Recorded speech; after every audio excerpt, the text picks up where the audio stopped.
Chair of the Utilities Commission, and with me this morning are Commissioners Duffley, Hughes, McKissick, Kimwright, Brawley, and Tucker.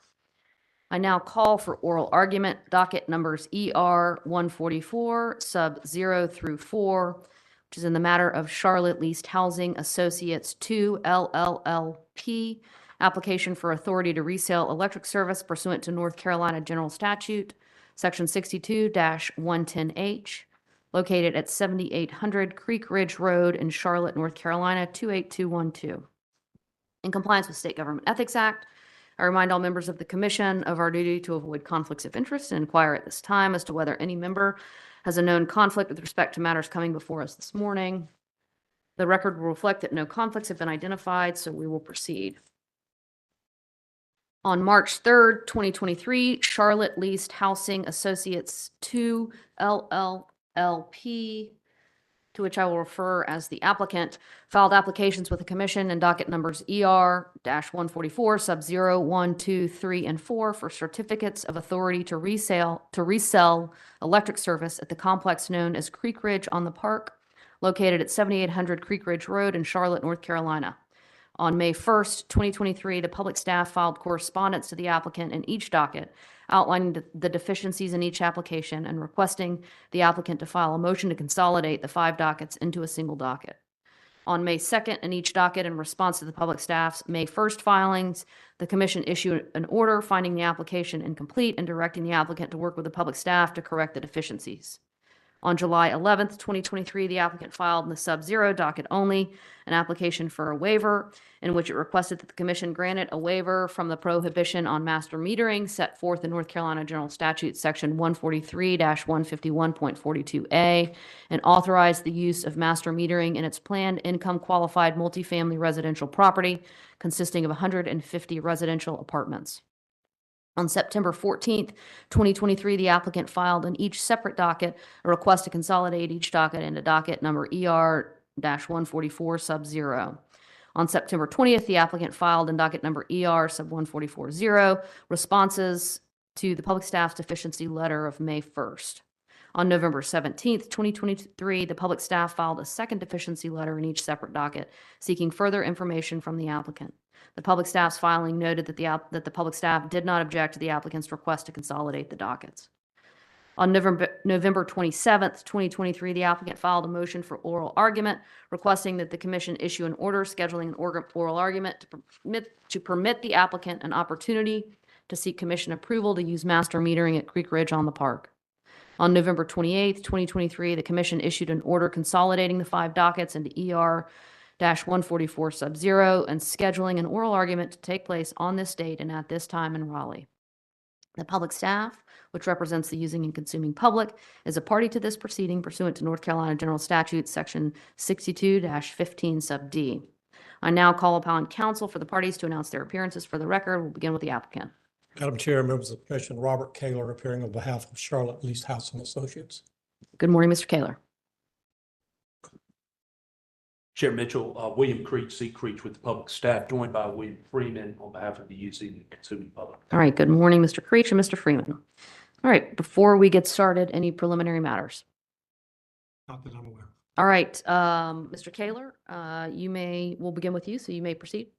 Thank you. This is pretty straightforward, and I first of all thank the Commission for allowing us to have an oral argument and try to present our case to allow us to use master metering for this complex.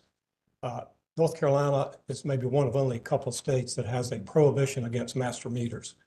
I have checked with Duke Energy, who I represent, but I'm not representing this case. Obviously, they have no objection to using a master meter at this complex, because if the master meter is used and we're allowed to do that and put in our own sub-meters, then Duke would not have to have separate meters in each apartment.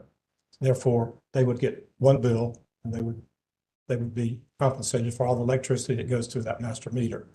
The statute doesn't seem to help us very much. It does have some exceptions to allow master meters, and I think the Commission, obviously, we think there's enough room in there for you to stretch it a little bit and to allow us to use master meters here, because there are exceptions. There are exceptions for procedures or projects that have energy efficiency type central units, obviously they could use a master meter.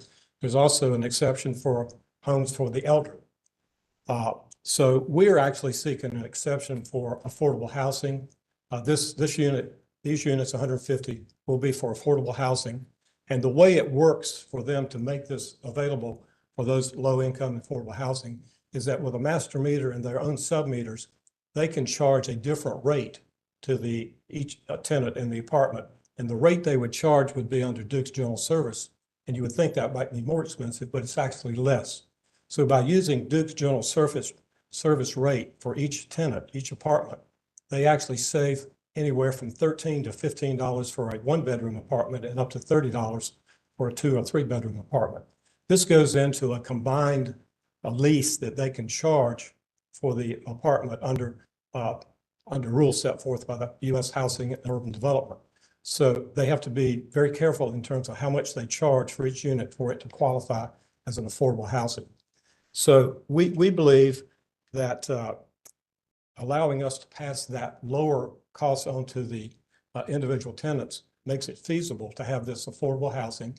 We do believe that as many as 25% of the tenants would qualify as elderly.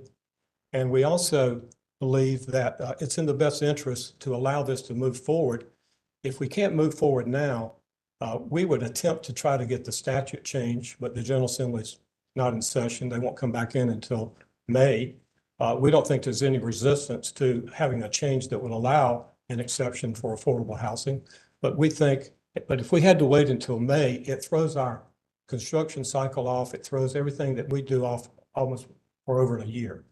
So we're asking the commission to, I guess, bend the rules a little bit and to say it's in the best interest for these low-income residents for us to be allowed to use a master meter to sub-meter each one of the apartments and to pass that along.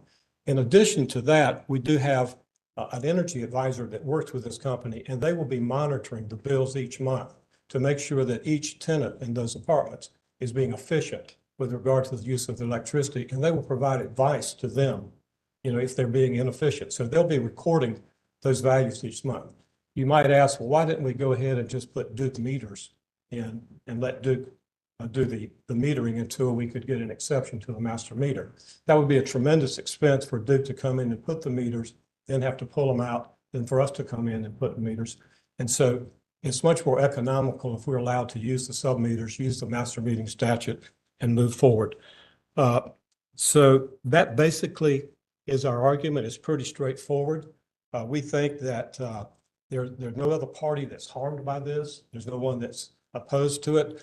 I've been working with the public staff on this for several months. They've been very, very helpful in working with us to see if we could solve this problem. There are a few things we need to do with regard to the CPCN application, which we've answered, and the public staff will review that, and then we'll make that filing.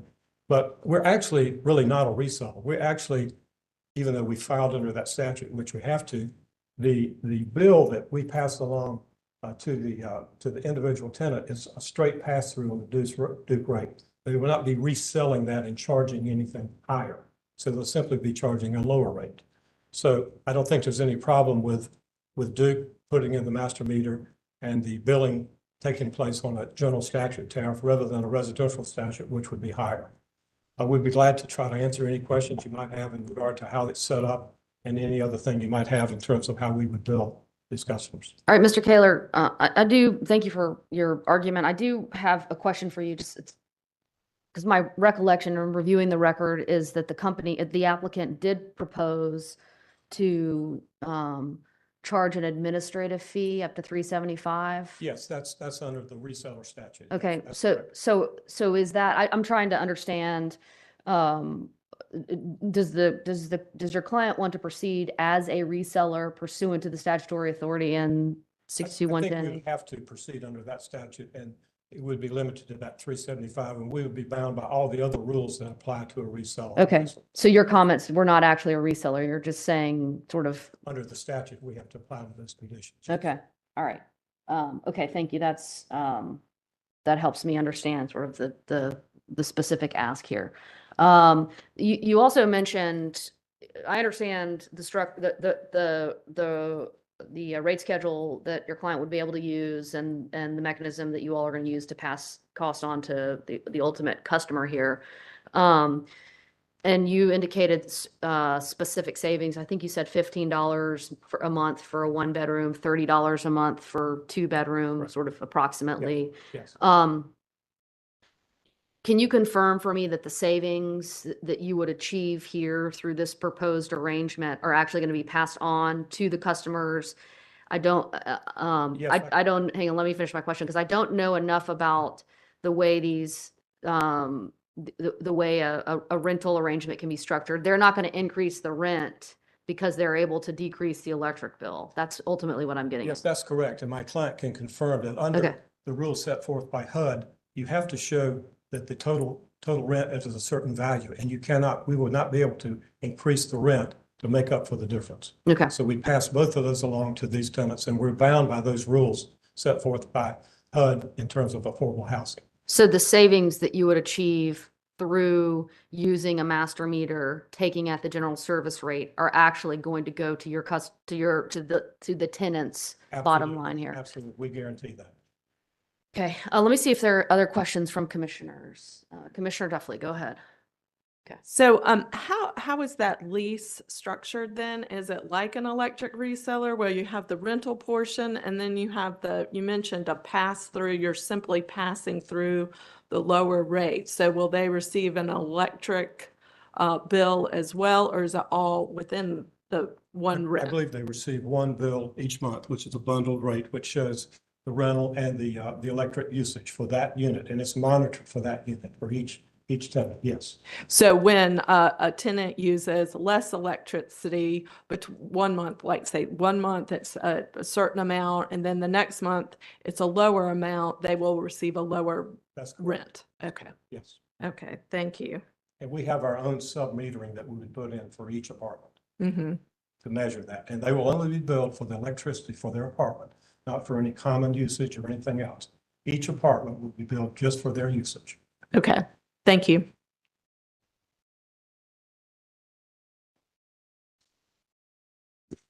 Mr. Kaler, I guess I go back to the statute. Right. Now, statutorily, when I read through that statute, there is no exception today for affordable housing. Is that correct? That's correct. So are you aware of any circumstances under which this commission has previously established a precedent similar or comparable to what you're asking us to do today? I mean, because I have to look at what we're empowered to do, not what I might like to do. I understand that. And I'm not aware of any. We did have a change to the statute in 21, which I was involved in, having to do with you had a central system, and that was a system that would bring a lower, more efficient to each apartment based on a system that could be installed on the roof. So that was a change there made in 2021. But you're correct. There's nothing straight on point that says for an affordable housing, you can have an exception. You have several exceptions in the statute. Right. We're claiming that you could say that if they're going to be elderly in these units, and we believe up to 25%, then that comes close to allowing you to base your order on that recommendation or that proposal that we make to you. On that premise, On that premise, yes. even though 75% would likely not be elderly. And it could be that there could be years where you have more than 25% or less, depending on the area where it's located and the number of people that are renting those type of apartments. Now, how long has this project been pending? Well, I mean, and when I say pending, has it been planned and, Yes. Moving forward? We've been working with the commission since 2023, but this has been in the works probably for 2 years prior to that. 2 this is years. Matt Hodges with, Okay. All right. So you've been working at the commission for 2023, but for 2 years prior to that, the project is being worked on and approvals were being obtained from other governmental authorities. Right. see, I think what happened here is they looked at maybe some orders from the commission having to do with this type, the master meter. And there was an exception, which as indicated was based, and it was an order based on the change to the statute. And I think they thought that that would apply. You know, there's an exception to the master meter. And so once they got involved and the public staff pointed out the master meter, they saw that I had been involved in the previous docket, so they contacted me, and that's how I became involved back. Got it. I understand. Yeah. I guess I would have reasonably anticipated if for 2 years they had a chance to go to the General Assembly and try to, but theoretically get this addressed. Yes, and I tried to get to the General Assembly this year. I thought I was going to have a chance to get it in the technical corrections bill, but it was passed in one chamber and died in the other. And there is a change that would work for them. And I've worked with the public staff and even with Duke Energy to make sure that language would be acceptable. I don't think it, well, I can't say what the General Assembly would ever do, but I think there would be a reasonable chance that there could be a change, but that couldn't take place until May. So if we were allowed to proceed now, we can be a year ahead of the schedule in terms of constructing this and bringing more savings to these low income. Thank you. Bishop Murray? Mr. Kaler, I'd like for you to elaborate on one point that you made in your motion Okay. first. And I think in your motion you stated that what you're requesting here meets the spirit and intent of 143-151-42. Yes. And by invoicing and billing for just the actual usage for each tenant, can you just elaborate a little bit more about how that would promote energy conservation? Because I assume your argument is the tenants would have motivation to keep their bills lower, so they would have motivation to reduce their energy or their electricity usage. Can you elaborate? Yes, and exactly. And plus, we have a utility manager that monitors those. And that manager would be looking at those bills, and if they were to see someone who's out of line in terms of their bill much higher, then they would consult with them and try to show them ways that they could conserve on their energy in their apartment. So yes, we would be involved in that on a monthly basis. And that was my second question. I wanted you to elaborate a little bit more about that utility manager that is going to be providing advice and information. If you can, I'd like to hear some more details about Could I how. ask Mr. Carroll to speak? He's the manager. Can you elaborate a little more about James? Sure. Yeah, This is James Carroll. James Carroll, engineer with Plummer Associates. We work with Dominium on many properties of their portfolio. And we work directly with the third-party billing company that Dominium uses on several of their projects for this very purpose. What happens is with the master meter, commercial master meter, this third-party billing company will receive that one bill. Then they have all the internal data from the sub-meters that were installed in each apartment building and will bill appropriately for the actual usage for each tenant. So that third-party biller sees both the data from the utility company master meter and all the individual tenants.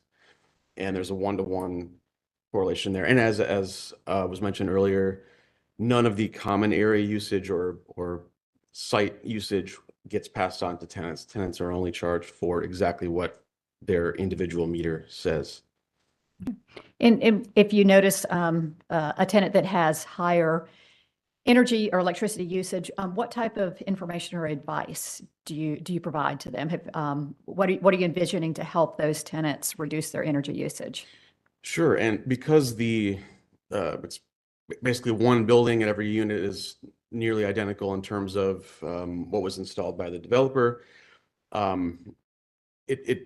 there's a lot of possibilities for if the party's interested to there's some basic energy efficiency things that can be checked, just whether it's allowing somebody to come in their unit and inspect with the owner's or the tenant's permission.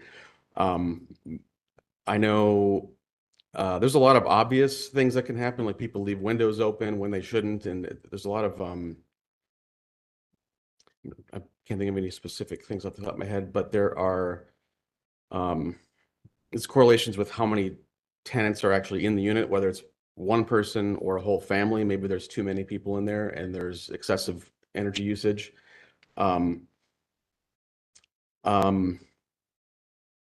But having that service is something that is available, whereas if the utility company provided meter service the unit, both the building owner or the third party billing energy manager wouldn't have access to that data and therefore wouldn't be able to help in any way. So it at least provides an insight into what's happening. And I could come up with some more specific details of what can be recommended to tenants. I'm drawing a blank at the moment.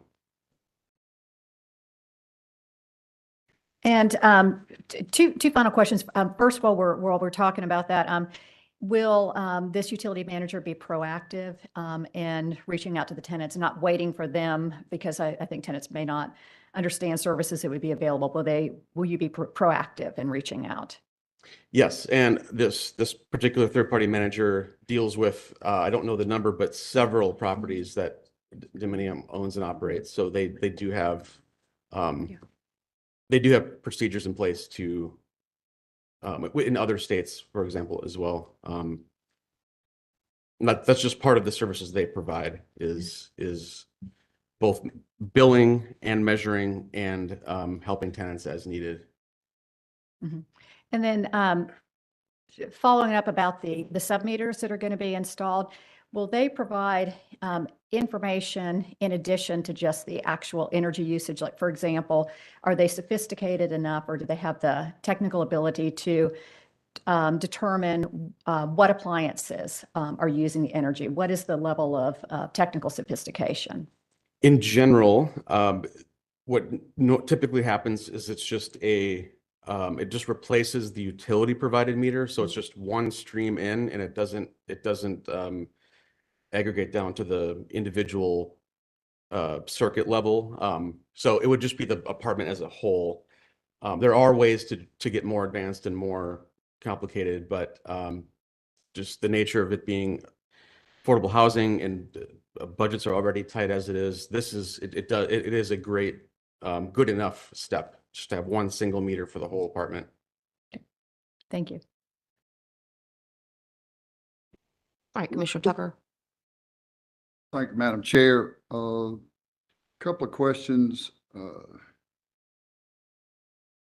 Mr. Taylor, you said that a one bedroom would save roughly $13 to $15 a month, but the net would be about $9 a month after they pay the administration fee. Is that correct? That would be correct, yes. All right. Is the administration fee capped? Yes. So it won't ever go up? That one, it's capped by the rules of the commission, actually. It's the commission rule, the $3.75. Okay, so the 375 can never go up. And then I guess the rate that the apartment complex would receive from Duke would be a commercial rate? Yes, a general correct? service rate, that's correct. That's where the lesser cost comes That's where the in to lesser give you the cost comes in. flexibility that's there. Those bills, they are the rent, and then the electric use is broken out so the tenant knows about how much they're using in the way of power, right? Is that correct? I believe so. Yes, we think that's correct. yes. How would this manager, you say, on site that's going to help with their over energy usage or try to show them ways? How are they going to help if it's not carved out Well, from the rental? the manager knows how much electricity is being used for each apartment, yes. Okay, so let me ask you this. Who's responsible for the electric bill when the tenant is unable to pay it?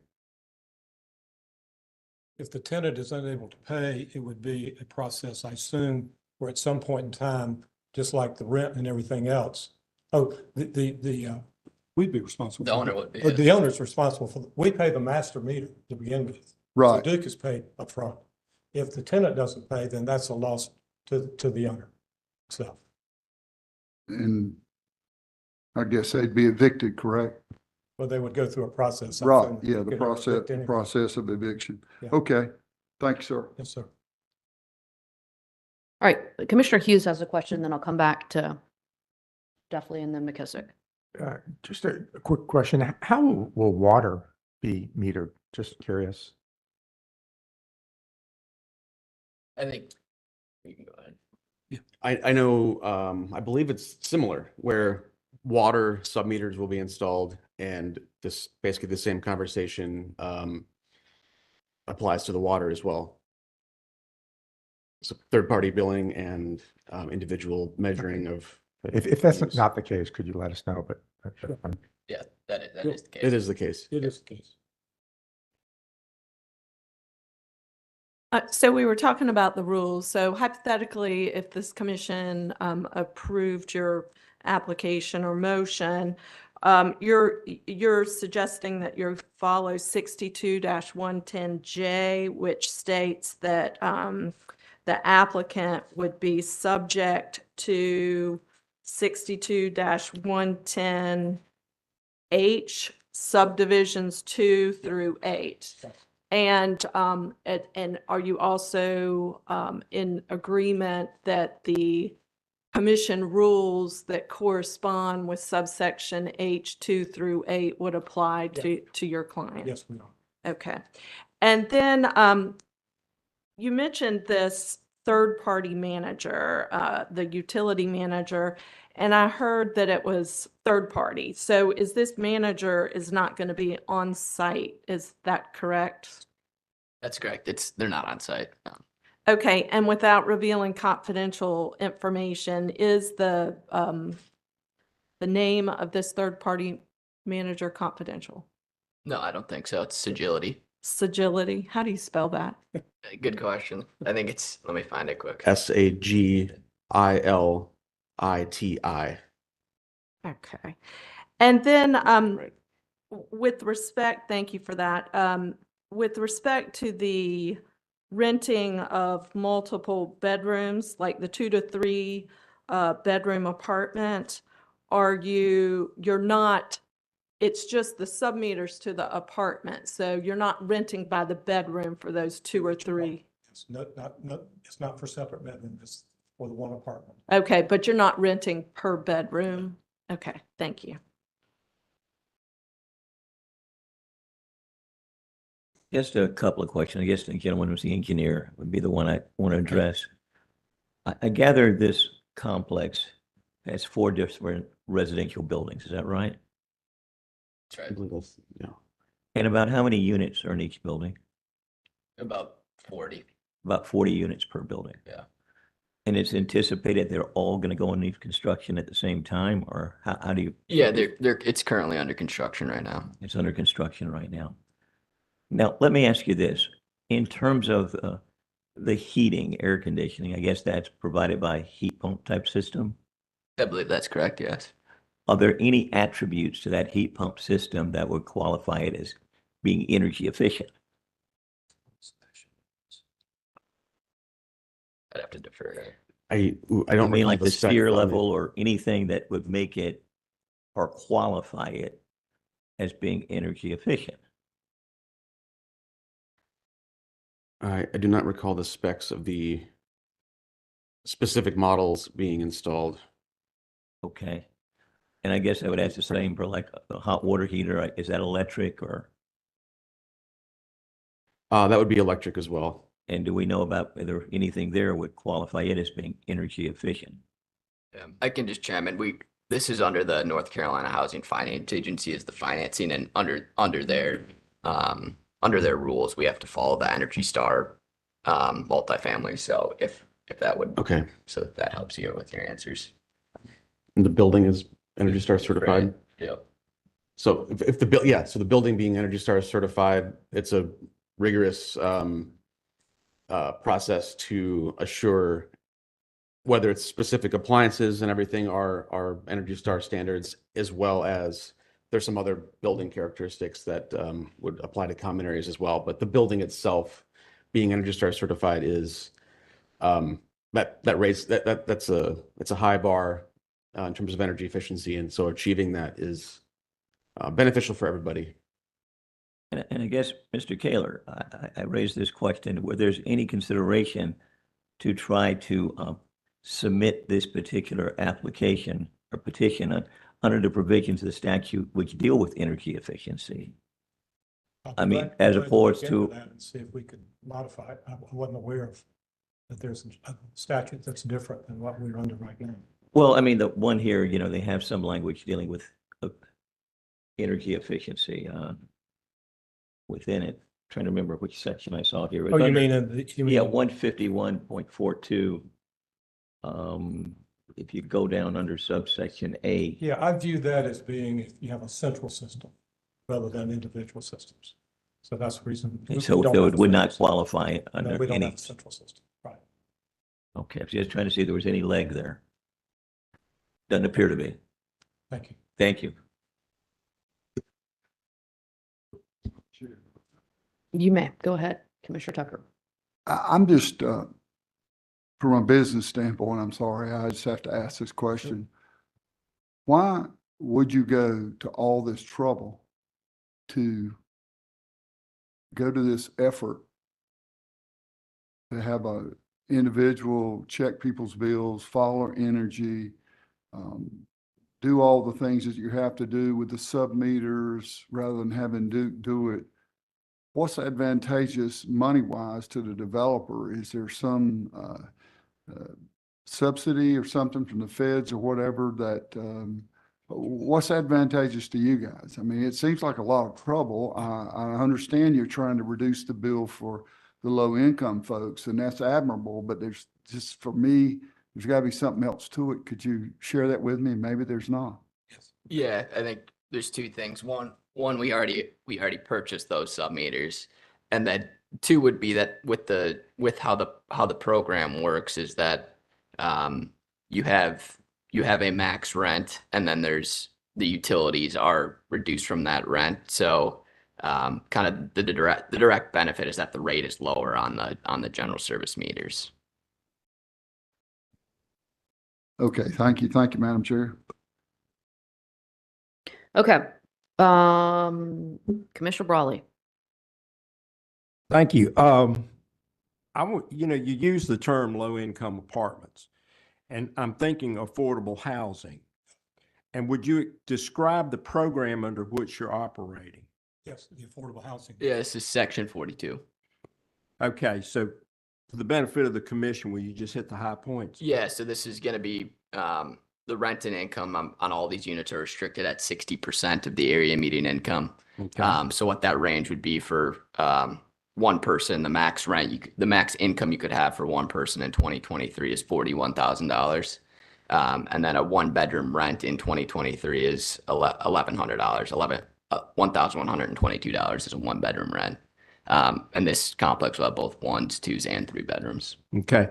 Now, this is generally what's known as income targeted housing. Right. And you must maintain this status of income targeting for, what is it, 30 years? Yeah. Yep. It's a 15-year compliance period and then a 15-year extended use period. Okay. And you're getting some of your financing through tax credits that you resell. Exactly. Yeah. Okay. And the difference between this is income targeted, and you believe that it will also bring in a fairly substantial number of above 55. That's correct. It could, yeah. To be qualified as an age targeted facility as well, what percentage of rentals at 55 or older would you have to have? And I believe that's just one person of 55 or older per unit. Yeah. So under the housing for older persons, you would need 80%. 80? Yeah. Okay. Are these exterior entrances, or are they entrances off of a central hall? Exterior entrances. Okay. Thank you, Madam Chair. All right. Any additional questions for the applicant? All right. Madam Chair, Thank you. that concludes our case. Thank you, Mr. Kaler. All right, Mr. Creech. May it please the commission, Chair Mitchell, William Freach again with public staff. I'll try to make this brief if I can. I thought I had about 5 minutes. Maybe I can do it in a shorter period of time. Let me just say from the outset that the public staff, of course, does believe this is a laudable endeavor by the applicant. We tried to work very closely with them. Public staff would not object to the applicant's seeking the statutory change if necessary to make this happen. I will say that we believe that there are a couple of avenues already available to the applicant should it want to go, and we kind of touched on those. One is the traditional resell scenario, which is different than this, where there are Duke-owned meters at the unit or tenant level. And that's, here there would be landlord meters at the 10th level. In the traditional sense, there are, the bill remains with the landlord, however, for convenience, et cetera. A lot of these are student housing. And so for the students, for the landlord, for the parents, there's not a lot of back and forth on whose name the bill is in. The second thing is that, and we'll touch on it here in a moment in the master meter statute, there is the ability to bake the so-called bake the electric bill into the lease, provided it's a gross lease. So for example, if you think it's going to be $925 per month for rent and approximately $75 per month for electricity, you can do a gross, non-changeable, but gross $1,000 a month and say, hey, here's your piece. Here's what you got to pay.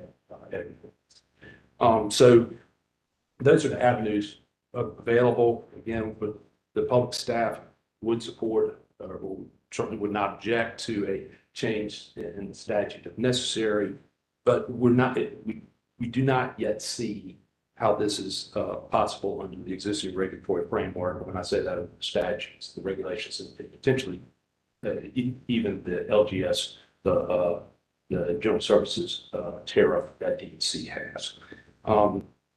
Now, I will note a couple other things, if I can, please, that as to that tariff, the LGS tariff, DEC tariff, and I've got a copy of it here, I'll show it to you.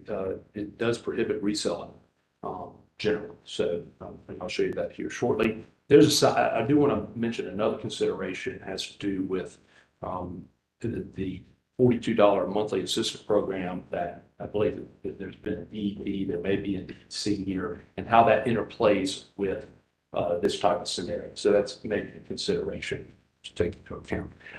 We did hand out prior to the hearing a packet of information, and so I was going to quickly highlight some provisions for you there, if I may. There are 4 items in that. I think understandably they appreciate. The first one is the master meter statute 143-151.22. That's for prohibition of master meters for electric and natural gas service. We've been talking a lot about A today, some exemptions in there, including for elderly. And then under B, we talked a little bit about that too. B2 is the so-called baked into the lease scenario, and B1 is the H through J. It says that this prohibition of master meters shall not apply if the commission has approved an application under H through J of the CPC and statute. And so that's where we'll turn next, which is the CPC and statute. That's the second document that was been provided to you. And we start on page 8 of that, which is H, subsection H. And there, again, that's page 8, subsection H of the 62-110 Certificate of Convenience and Necessity.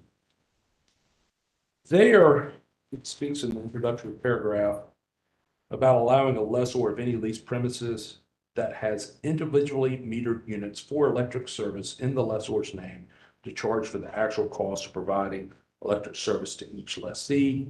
And then under 1, it speaks to individual electric service for a unit.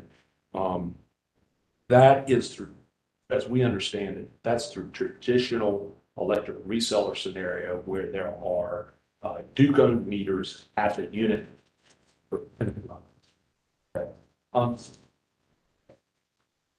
So just wanted to highlight that for you.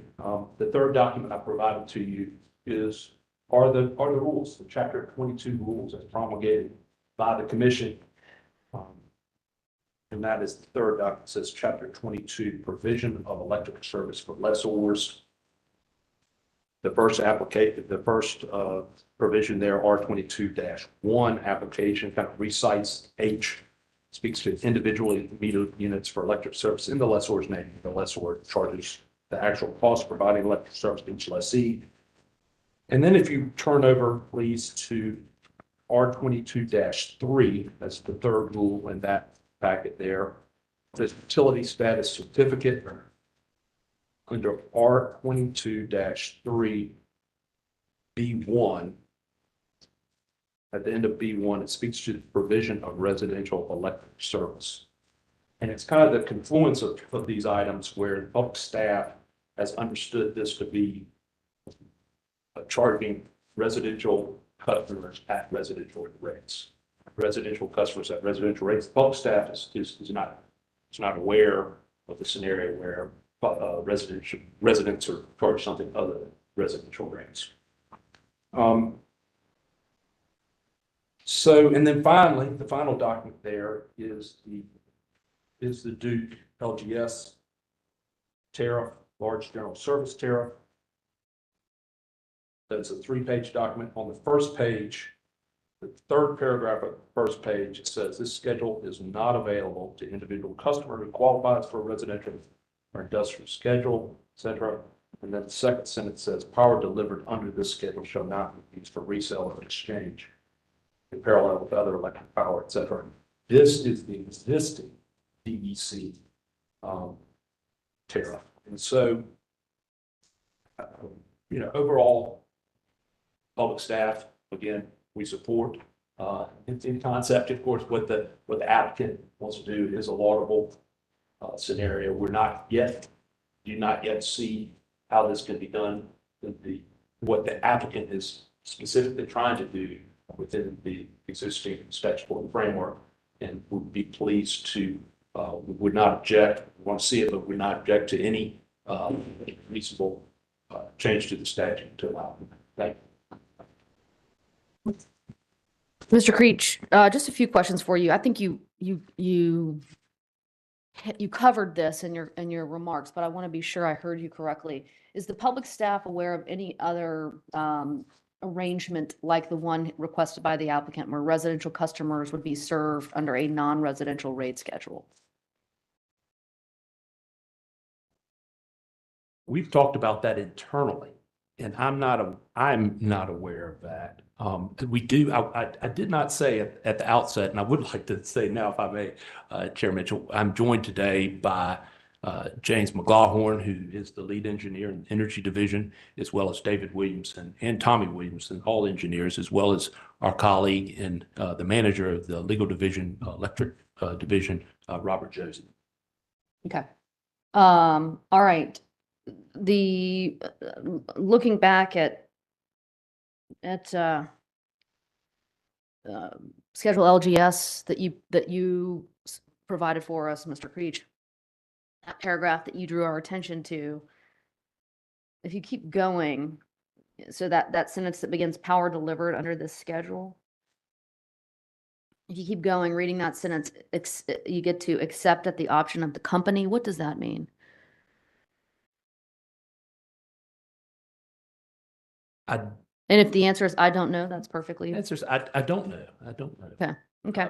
Did We you do have hear? other colleagues who would be pleased to. Well, if one of your colleagues knows, please, I'd ask that he please come up and let us know. But if not, we don't need to belabor the point at the moment. I'm not seeing anybody. Okay. Did you hear Mr. Kaler's remarks about Duke Energy, that Duke Energy did not object to what his client is proposing here? We have. And did the public staff, I'm sorry, I spoke over you. I'm sorry, for the court reporter's benefit. Would you say that again? We are aware of that. And I suppose if we had a lot of motions and other things, we might could have brought them into this as well. Understood. And I understand why they're not here today. I'm and I understand that the public staff's time is very limited to address. It just is limited. So did you all have a chance to discuss this arrangement with the electric utility? To my knowledge, we have not Okay. discussed this. Okay. All right. Mr. Kaler, Thank you, Madam well, let me see this. I want to see if there are any additional questions for Mr. Creech. And then, to the extent that you want to be heard again, we'll allow it. But, let me turn to my colleagues. Commissioner Duffley. Yes, if you could turn to 62-110 subsection J.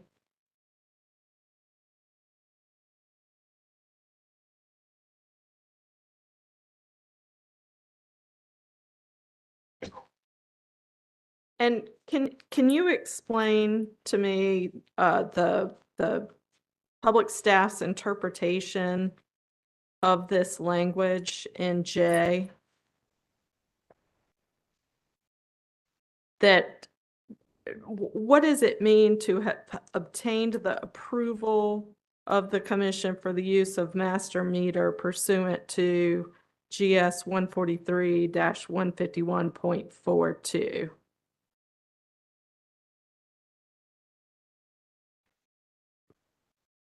So thank you, Commissioner. My understanding is that this generally applies to a central system scenario, and that is not what is being contemplated here. Okay, thank you. Thank you. May I ask a follow-up to that? All right, because that specific language is metering each unit for a central system. And if the central system is one specific piece of machinery, a measurement at the unit level would be meaningless, wouldn't it? It's almost as if their central system they may be referring to is the distribution of the power, not the equipment that uses it. Is that a possible interpretation? I'm not certain if I completely understand the question, Commissioner. In this instance, and I'm also not an engineer, but I do obviously have looked at the statute. My understanding here is that this is not a central system where that would serve the entire community. There will be units in each of the tenants' premises. There is my understanding. May I? You may. Well, I think what I'm saying is my interpretation of central system is not the appliances that are using the electricity. The central system in this case is the system of metering and wiring that is distributing electricity, so that each unit would measure the amount of the electricity flowing through the distribution system used by that individual apartment, which is something that I believe could be meaningfully measured at the apartment level. If we had a master heating system, how would you measure how much heat you're taking? And that's the question I'm trying to understand. Commissioner, thank you so much for your question. I do have my colleague, William Freeman, and then the lead engineer in our energy division, James McLaughlin, who may be able to respond to your question. Commissioner, thank you. Two things. I think that the application was not made under J, but a second point, J is talking about when you have that central system, how do you allocate you can imagine these new places at Spring where you have 20 restaurants and one kind of shared place to eat. How are you going to split the bill up for the shared place to eat? And this J is saying, hey, you can split it up based on each tenant's measured share of electricity or natural gas. And so what we have here is this application is saying we're not going to charge those general rates to tenants at all. We're going to just make tenants pay for what they use in their apartment. They're not going to pay any share of, like, if there's a clubhouse, they're not going to pay any share of that in their monthly bill. Under J, that's how you would be able to charge them for that sort of central space. But that's not what the landlord's not trying to use J here, because they're not trying to split any of the landlord's electric costs among the tenants. And I've got Mr. McLaughlin here, who's far more knowledgeable than me. James McLaughlin, Director of the Public Staff Energy Division. I am not an attorney, but so if I misread the statute, I'm sure Mr. Kaler will correct me. But I do have some experience with master metering applications over the years. And Commissioner Brawley, my understanding is that by central system, And that has been a part of the master meter statute prohibition for as long as I've worked at the public staff. It's referring to central heat, central water heating systems where you could, it's more efficient to have, in some cases, one system for the entire complex that provides heat or air conditioning or water heating, and it's piped to the individual units than it is to, in some cases, to have individual hot water heaters at each unit or individual heat pumps at each unit. And there has to be some way to charge the individual apartments for the electricity that, or natural gas, as the case may be, according to the statute, for what is used or consumed by those central facilities.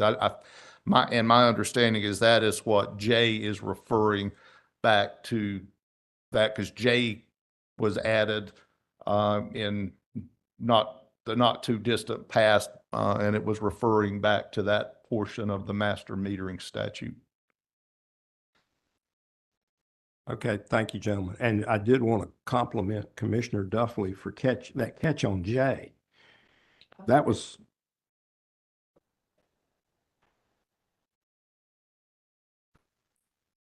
Let's see. Let's go with, Commissioner Hughes has a question, and then we will go to McKissick. Yes, you mentioned early on a potential issue with the CAP, the consumer affordability program. Could you elaborate a little bit more specifically?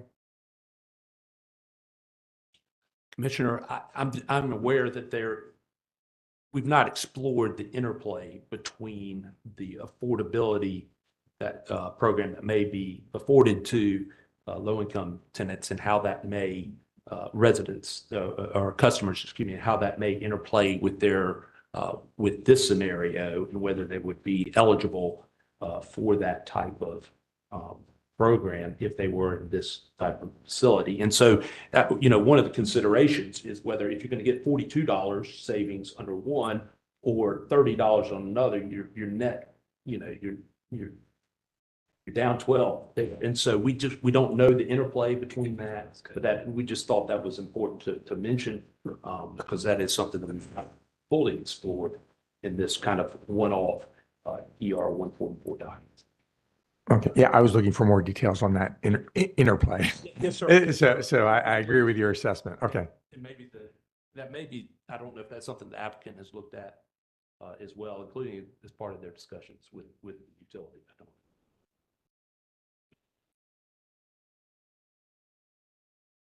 All right, Commissioner McKissick. Mr. Creech, I guess I want to go back to the tariff, the large general services tariff. There's a prohibition there on reselling electricity. Is that correct? That is the way the public staff has read that third paragraph. Yes, sir. All right, and that would be reselling it to entity. It wouldn't necessarily have to be residential with any resale whatsoever. Is that correct? Commissioner, I think the way that we read it was that it could not be used for resale, period. But, right. Okay. I'm not aware if there may be instances where there's any. Yeah, Commissioner McKissick, that there's a general prohibition against resale of any of the retail tariffs exactly. That the commission has approved for the utilities. So that is generally not allowed. I believe the Duke service regulations state as such, as well as it's included in the tariff. And Mr. McLaughlin, what would be the penalty if one were to go out and resell? I mean, if there was a violation of that provision in the tariff? Well, I think there would someone would ask, and I might get the legal terminology wrong, but there would file requesting a show cause order. The commission would if they discovered that in fact was happening, would issue a cease and desist order for the entity that was reselling in violation of the tariffs and service regulations. Okay. And let me switch gears quickly. And I heard the applicant also indicated they plan to put in meters for water. And that water would also be something that individual apartments would pay for separately and independently. Now, have they come to the commission to seek authority to do that? Commissioner McKissick, I'm not aware of that filing. And I don't know that it sounded like to me they may not have yet made that. I'm not aware of it, however. Okay, so that's not been pursued at this time, Not that I'm aware of. but that would be necessary, is that? If they were going to be yes, sir, if they were going to be a reseller or one seeking some sort of statutory exemption or otherwise, they would need to file it, is my understanding. Mine as well. Thank you. Yes, sir. Commissioner Kimmerer? And Mr. Creech, following up on schedule LGS, this is follow-up from Chair Mitchell's questions, and obviously meanings and definitions of words matter. It states on the second sentence on the third paragraph, power delivered under this schedule shall not be used for resale. And I think that Mr. Kaler's, I believe his argument is that this is not resale, it's simply a pass-through. I'm going to ask him the same question about why what he's proposing doesn't violate the statute. But what is your position about the definition of resale and whether what he's proposing is a pass-through that would not violate resale? Well, my understanding, Commissioner Cameron, is that there is, of course, a general prohibition on the master meter, and then there are statutory exemptions to that within A and really other paths in B there too. As for the resale, that traditional resale scenario is set out in the statute and the rules, and those are Duke-owned meters at the tenant or unit level in the landlord's name. And so in the context of these, we do not see how exactly what the applicant is wanting to do fits within the existing statutory framework. We do believe, again, that we support in concept, of course, what they're hoping to do. And we think that there are a couple of avenues available to them. One is traditional reseller, and then the other is to bake it into the room, so to speak. But we do not see how they can do what they're wanting to do within the existing framework. Okay, thank you, Mr. Creech. And I hope that if Mr. Kaler on rebuttal will address that as well. All right, let's see. Any additional questions from Mr. Creech before we get back to Mr. Taylor? All right, Mr. Taylor. Thank you, Madam Chair. Yeah, first of all, I have discussed with Duke Energy the concept of using the master meter, and they are not opposed to it. I take the position, and I don't know how Duke would react, I can't speak for Duke, that we are not reselling this electricity. It's a straight pass-through from the master meter through the sub-meter to the apartment. So it's our position, it's not a resale, it's a pass-through of the same rate. And it's the rate, we're charging the same rate that Duke would charge for that electricity going through the master meter. So that's our position. And I do know that I have consulted with Duke. They have no prohibition, they have no objection to using a master meter at a facility such as this. And I would say in closing that I told my wife I was happy that this was a civil matter, because if it was a criminal matter, I'd be throwing myself on the mercy of the court. So that's all I can say. All right, well, let's see if there are any last questions before we conclude for the morning. Anything else anyone needs to say?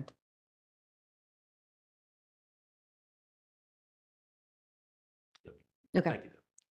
Okay. All right.